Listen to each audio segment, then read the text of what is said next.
ThinkTech Hawaii. Civil engagement lives here.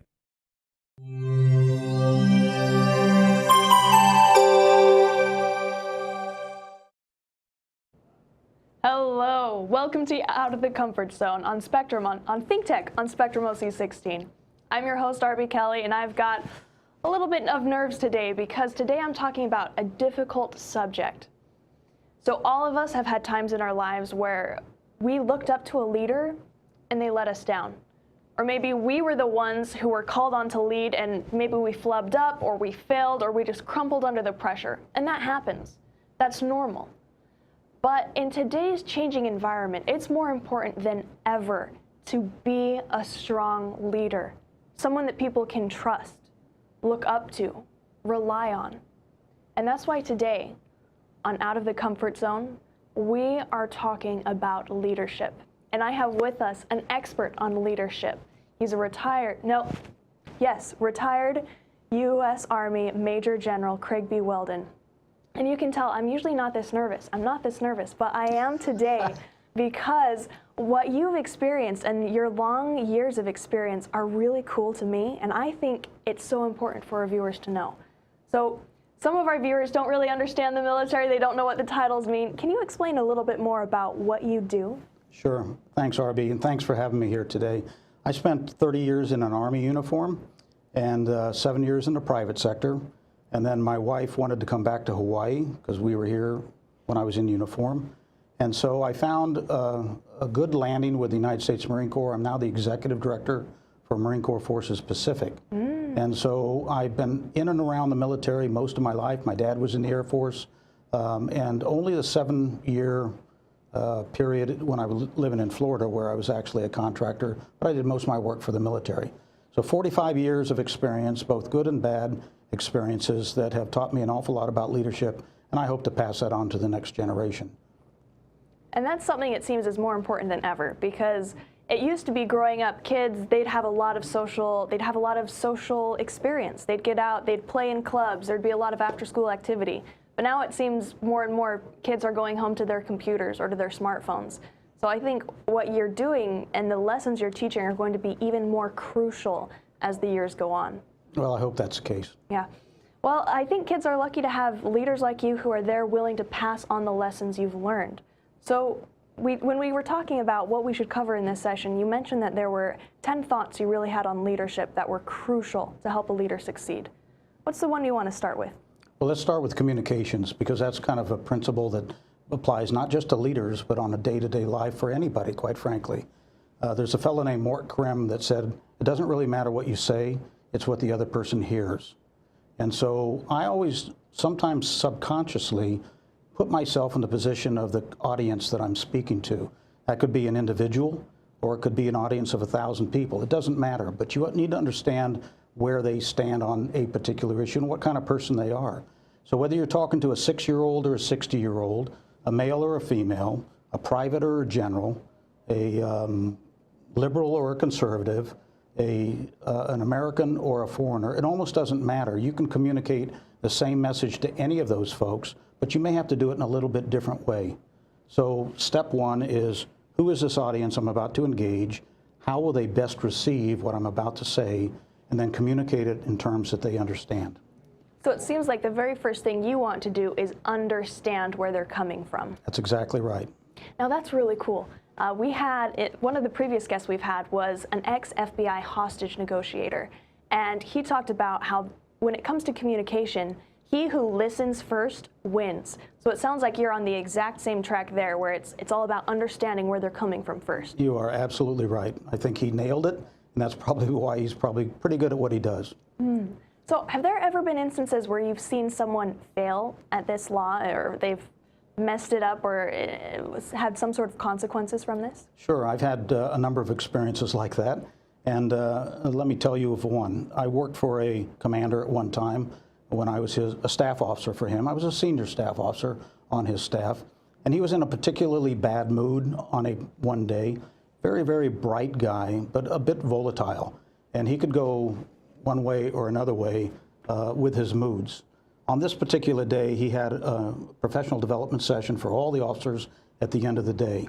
And because he was in a bad mood, all the junior officers were a little nervous about this experience that they were about to encounter.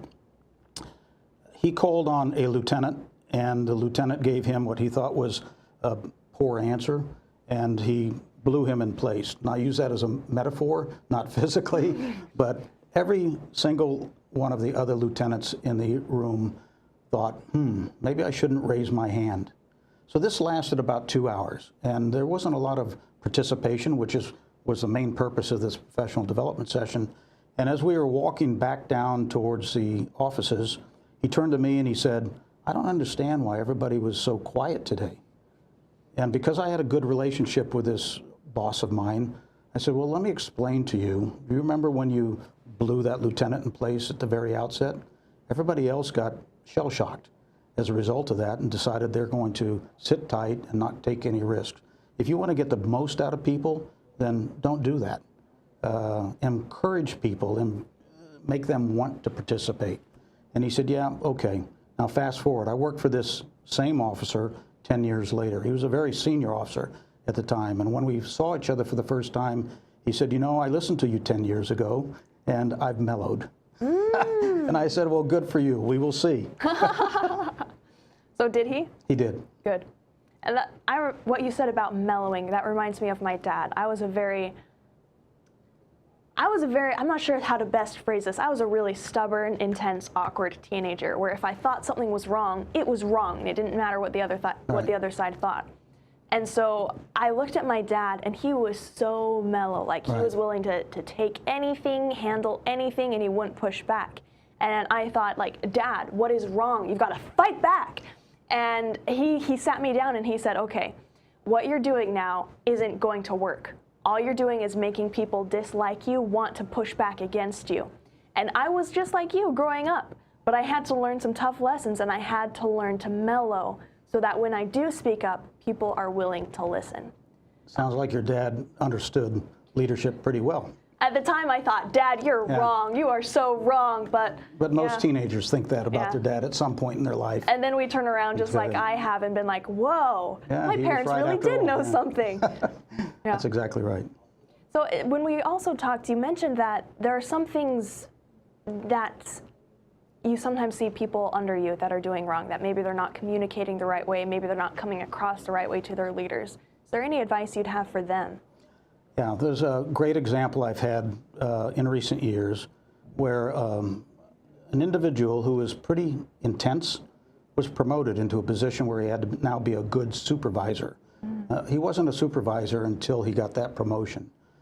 And there wasn't a rebellion in the organization, but there were a lot of people concerned about his new role as a supervisor.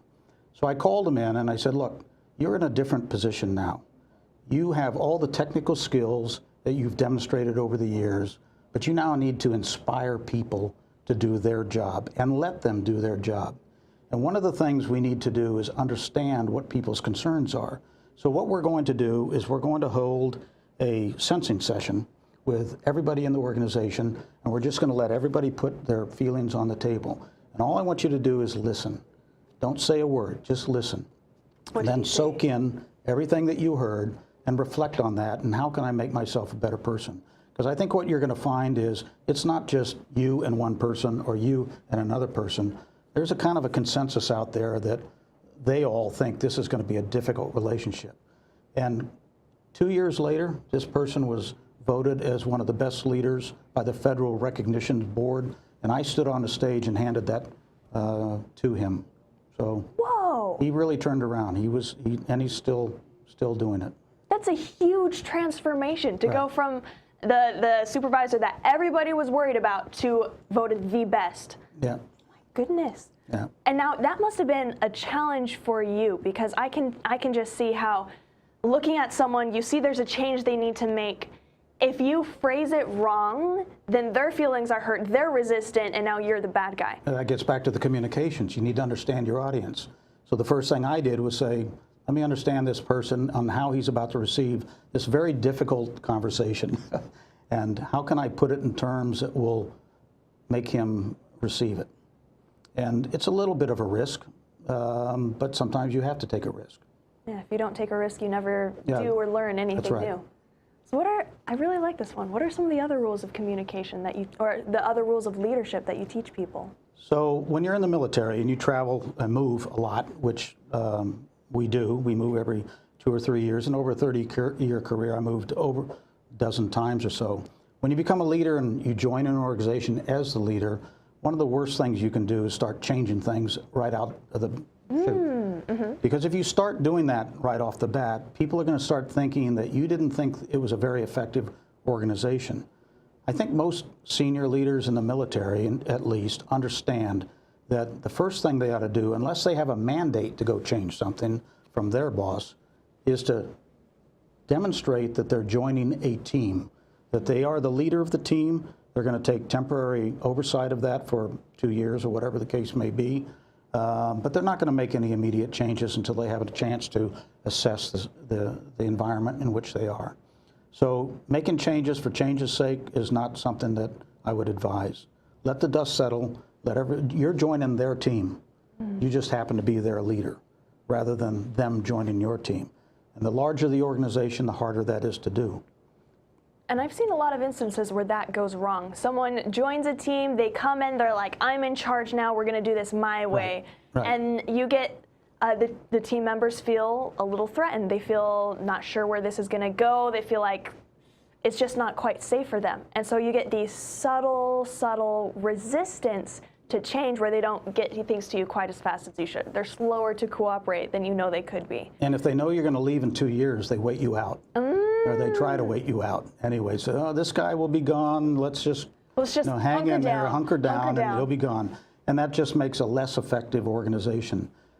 Picking up on the changes, leaders who have come into an organization that sometimes try to shape everybody's thinking the way they think are making a huge mistake. I talk about diversity sometimes, and I'm not talking about the differences between races or genders or religions or nationalities or any of that. I'm talking about personality diversities. There is a personality profile called Myers-Briggs, which some of your listeners may be familiar with. If you're not, I encourage you to look it up. It's easy on the internet, Myers-Briggs. You can take the test, and you can find out what kind of personality you have. My point is that there are 16 different profiles in Myers-Briggs. I happen to be an ISTJ. You could be an EFMP. ENTP. Good. You know Myers-Briggs. Yeah. All right, so you're an ENTP. And if I'd done my homework, I would know that ahead of time. It's all about communicating to your audience. But it's important for me to understand what the strengths and weaknesses of an ENTP are when I'm working with you or you're working for me. And you need to understand what an ISTJ is like because I'm now your new boss. So my point is, if you are an ISTJ or an ENTP, there are 15 other kinds of profiles out there, every single one of which has value and has strengths and has weaknesses. And if you want to get the most out of an organization, tap into the strengths of each and every one of those. That is brilliant. And viewers, this is something you can actually watch and look up. Google it over our commercial break because we'll be back with more on leadership in just 1 minute.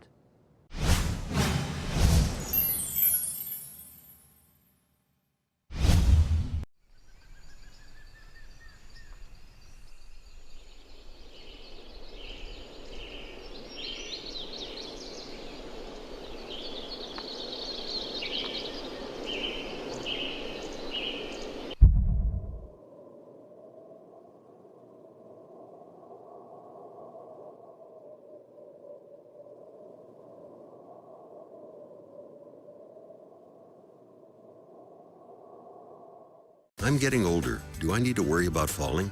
Yes, you do. Each year, 1 in 4 people 65 and older will experience a fall, and many will be serious. The majority of falls happen at home, so remove things that could make you trip and install handrails to keep you steady. To learn more about the steps you can take to help prevent a fall, please talk to your doctor. You can also visit aarpfoundation.org or medicaremadeclear.com/falls. This message was brought to you by United Healthcare and AARP Foundation.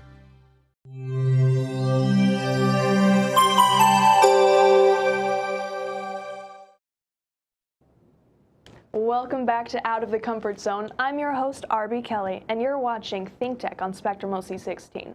Now, I'm here today with leadership expert Craig B Whelden, and we were just talking about personality, But now I've got some other questions for you, Craig. How do you know what to prioritize? Because as a leader, you must be juggling so many things that need to get done. How do you keep it all straight? So I would say that everybody, whether you're a leader or not a leader, needs to prioritize what's important in your life first. And what do I mean by that? There's a popular story which some of your viewers may be familiar with. I'll describe it for those that are not. A professor is at the end of his table. He's got a bunch of students out in front of him, and he pulls a jar out from underneath and puts it up on top of the table. He then pulls a basket full of rocks and he starts putting rocks in the jar. It's a big jar. It's about this big around and about this tall. He puts enough rocks into it so he fills it to the top. Then he asks his students, is the jar full? And they all go, yeah, the jar's full. So then he pulls out a bag of sand and he pours the sand in. Of course, the sand goes amongst the rocks until it fills up to the top. And he says, is the jar full? And they go, okay, you got us the first time, now it's full. So then he pulls out a pitcher of water and he pours it in the top. And the water goes up amongst the sand and the rocks until it's full. Is the jar full? Now they feel silly because twice they've got it wrong and they think this is a trick. He says, we think it's full now. He said, okay, I have nothing else underneath the table. But what's the moral of the story? The moral is the rocks represent what's most important in your life. Put the rocks in the jar first.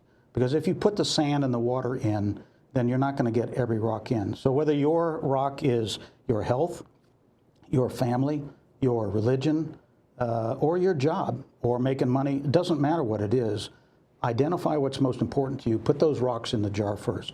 I'm reminded of a story. I didn't go to the United States Military Academy. I went to Purdue University. But I'm reminded of a story. A friend of mine who went to West Point told me about a reunion that they once went to. And he saw across the way, sitting at the bar, a classmate of his who was a retired 3-star general. And he was by himself, and his back was turned to him. So he went up to him and he said, hey, John, I'm making the name up, how you doing? And when John turned around, he was a little watery-eyed, and it could have been because he'd had too much to drink, but he said, are you okay? And he said, you know, I busted my tail for 37 years. I made 3-star general, and along the way, my wife left me, and my kids won't talk to me now. So he didn't put the right rocks in his jar. It was all about his career at the time. You need to balance your life and make sure that it's properly balanced. A good leader will come in and communicate that same message to all the organization and tell them, you need a balanced life. You need a life outside of work.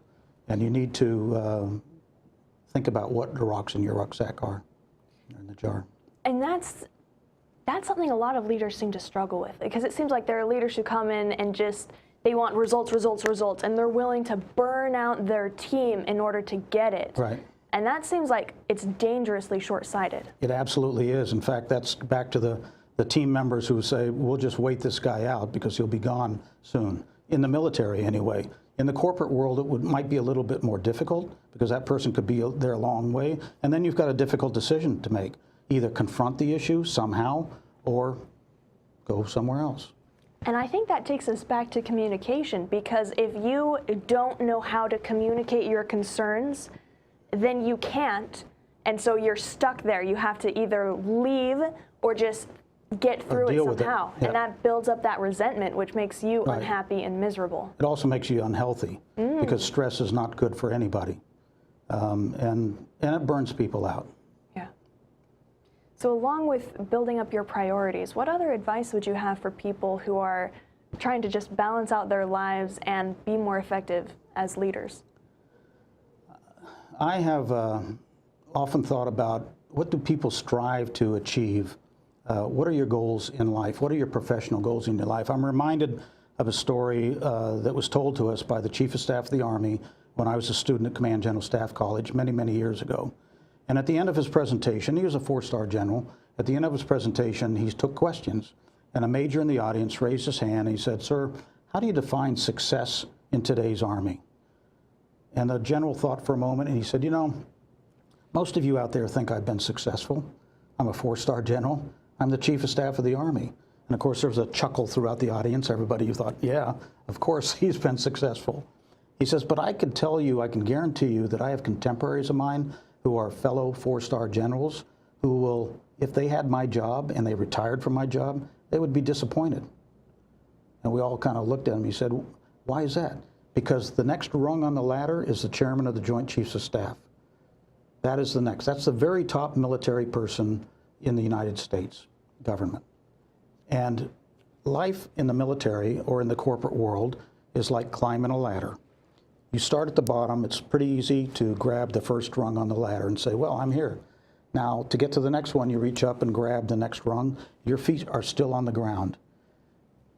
You reach up to grab the third one and the fourth one, and as you progress up that ladder, it gets a little more difficult because the rungs are further apart, the air is thinner, so you can't breathe, and you're tired because you've been climbing that ladder. At some point, your feet are going to have to leave the rung of the ladder to get to the next one. You're going to have to take some risks and jump. The moral of the story is recognize that everybody has a last rung on their ladder, and it may not be the top rung on the ladder. It may be somewhere below. In fact, for most of us, it's somewhere below that. So strive to achieve what you think is attainable. Do everything you can to get to that. Everything after that is gravy. So I said to myself at the time, I'm a major, brand new major in the United States Army. I want to be a battalion commander someday. There's a couple of more rungs I have to get through to get to that. And anything after that is gravy. So when I became a battalion commander, and then every success I had in life after that, I reminded myself, I've achieved what I set out to achieve. This is all icing on the cake. Oftentimes people will leave the military in particular disappointed, disillusioned, because the next rung they thought was within reach when it really wasn't. And they're bitter when they leave. And I can't tell you the number of conversations I've had with colonels who leave the military who thought they should have been a general and weren't selected, and they leave with bitterness. And I tell them, look forward, don't look back. You've got a whole new career. I had 7 years in the private sector. I've now had 8 years with Marine Corps Forces Pacific, and at some point I'll go to a new chapter in my life. And I will never look back. I will continually look forward. That's really powerful. And it seems like a lot of us, we do get short-sighted. Like sometimes we want something, we go for it, it doesn't happen, and we just think, rats, like the world is over. Yeah, so when I learned from my wife in 2007 that she wanted to return to Hawaii, I said, Hawaii's expensive. I'd have to get a job. She said, fair enough, get a job. She will claim she didn't say that, but I think the body language, which you know something about, was, okay, get a job. It took me 2 years to find the job that I'm in. And along that path in that 2 years, I had some near misses that were huge disappointments. I thought, that was a perfect opportunity for me, and I didn't get it. And what I would tell people is, don't get discouraged, keep plugging away, because eventually you'll get to where you want to go. Life is like going down a path and you get to a fork in the road. And sometimes you think you're supposed to go in a certain direction, but circumstances take you in a different direction. And at the time that happens, you think to yourself, this isn't supposed to be happening to me. I should have been going this way. This has happened to me a half dozen times in my professional life and in my personal life where I thought, why is this happening to me? And there's a reason. And I can assure you that had I not taken some of those forks at those roads, I wouldn't be in the job I'm in today. I can retrace back to how did I get here and see that I took the path less traveled instead of the one I thought I was supposed to be on. And so most of the time it turns out just fine. It's like going into a tunnel in a train and it's dark and you don't know how long the train is, how long the tunnel is, and sometimes it's just a short tunnel, but you're in a turn, and that's the reason you don't see the light. And as soon as the train turns, you see the light, you come out, you're just fine. So particularly young people who face difficult times in their life, whether it's their personal life or their professional life, persevere, hang in there, it'll get better. It usually does. And that's something, even as you're talking, I was able to think back of so many instances in my life where I expected this thing and I wanted this thing, and then that happened instead. And it's like, what happened? Yeah. And so at the time it was crushing, it was devastating. But looking back, all the biggest successes in my life have come right after those seemingly wrong That's turns. right. Yeah, that's what's so disappointing when you see people who take their lives, or suicide ideations, suicide attempts, suicides themselves, particularly young people. Which is a problem, especially in the military. It is. It's a huge problem. And oftentimes it's because people are facing difficult times for the first time in their life. And they can't deal with it, and they take what they think is the easy way out. When in fact, and I had a number of experiences with this, both friends and family, watching this kind of dynamic unfold, and you kind of wish you could replay the clock, because you would help them in some way see past this difficulty in their life. Because again, I've got 45 years of professional life and about 66 years of my own life, and I can tell you half a dozen examples, both in the personal and professional side, where I've said, this wasn't supposed to happen, but it just turned out just fine. I remember we had a church leader growing up who there had been a suicide in our area, and he told us, just sleep on it and wake up the next day, because it'll always be better in the morning. Yeah. And that's how it always is after these disappointments. There is something better if you just hold on. Yeah. All right. Thank you so much for coming onto the show today, Craig. I really loved listening to you. You know so much. Well, I've made a lot of mistakes in my life, and I'd like to learn from those mistakes and then pass them on to people who are following. Yeah. And so if you haven't found Craig on social media, you should, because I'm hearing you may even start putting out a blog. Is that right? I'm thinking about it. You know, I talk to enough audiences about leadership principles that somebody suggested to me, you ought to write that stuff down. So yeah, I think I'm going to start putting a blog on my LinkedIn page. Well, I hope you do, because I've listened to a lot of people on this show. Some of them, admittedly, have been boring, and you haven't been at all. So thank you so much for coming on the show. All right. And I'd love to have you again in the future. Okay, great being here. Thanks so much. All right. So viewers, thank you for watching, and please take the time to use these leadership principles in your life, because they can and they will change your life for the better. Thank you for watching, and I'll see you next week.